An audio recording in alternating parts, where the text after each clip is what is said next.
예수님께서 말씀하셨다. 너희 아버지께서 자비하신 것처럼 너희도 자비로운 사람이 되어라. 남을 심판하지 마라. 그러면 너희도 심판받지 않을 것이다. 남을 단죄하지 마라. 그러면 너희도 단죄받지 않을 것이다.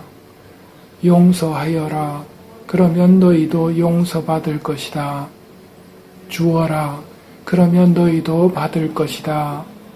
누르고 흔들어서 넘치도록 후하게 되어 너희 품에 담아주실 것이다.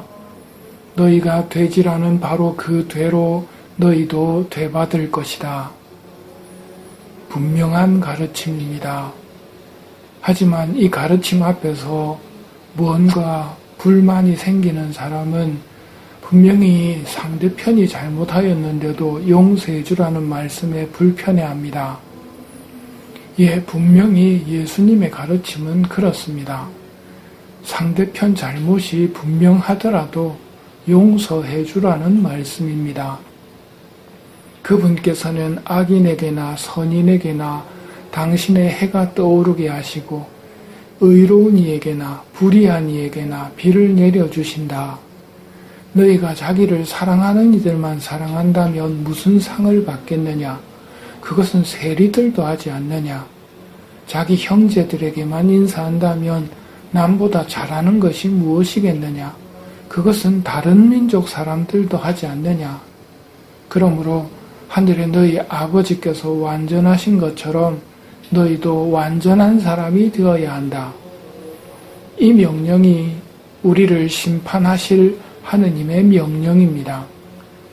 잘못에 대해 깊이 반성하는 사람만 용서해 주려는 마음은 다른 민족 사람들도 하는 용서입니다.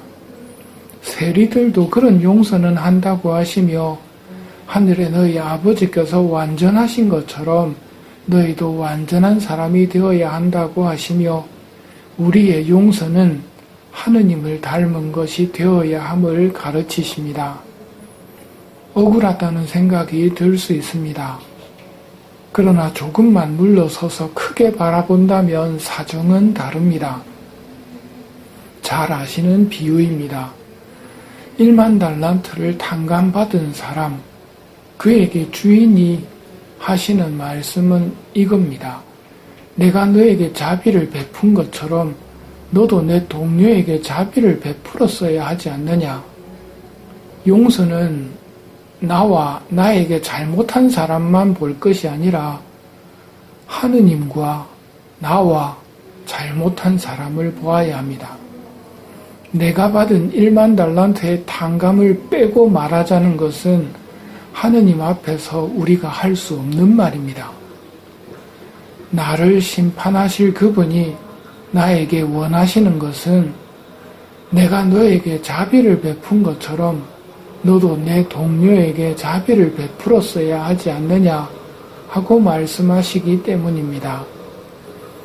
용서는 가까운 이들부터 점검해 보아야 합니다. 용서와 화해를 할 사람을 찾아야 한다는 것입니다. 왜냐하면 이런 일이 맺혀 있기를 원수 마귀는 바랍니다. 우리 심판 때 지옥으로 끌어들일 수 있기 때문입니다. 내 구원을 위해 가까운 이들부터 떠올려 보십시오. 이때는 성령님께 도움을 청하며 내가 용서해 주어야 될 사람과 용서를 청해야 될 사람을 알게 해 주시기를 부탁하며 시작하십시오. 가족들, 부모, 형제, 친척, 친구들을 떠올리며 매듭진 사람은 없는지 찾으시고 있다면 매듭을 풀어야 합니다.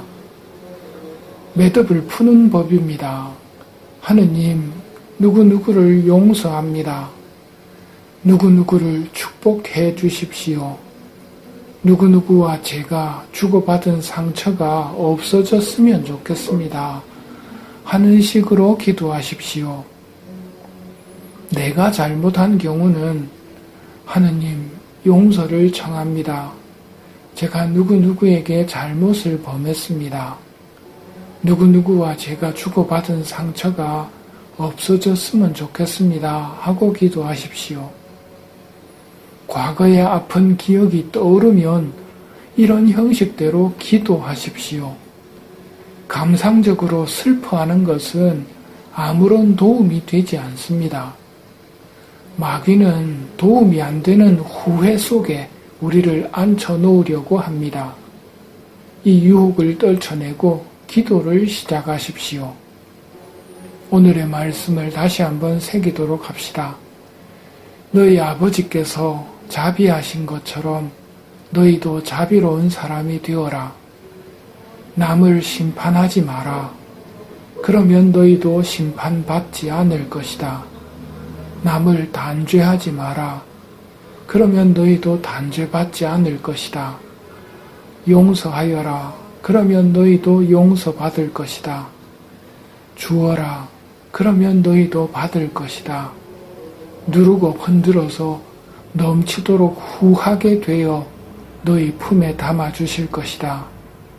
너희가 되지라는 바로 그 되로 너희도 되받을 것이다.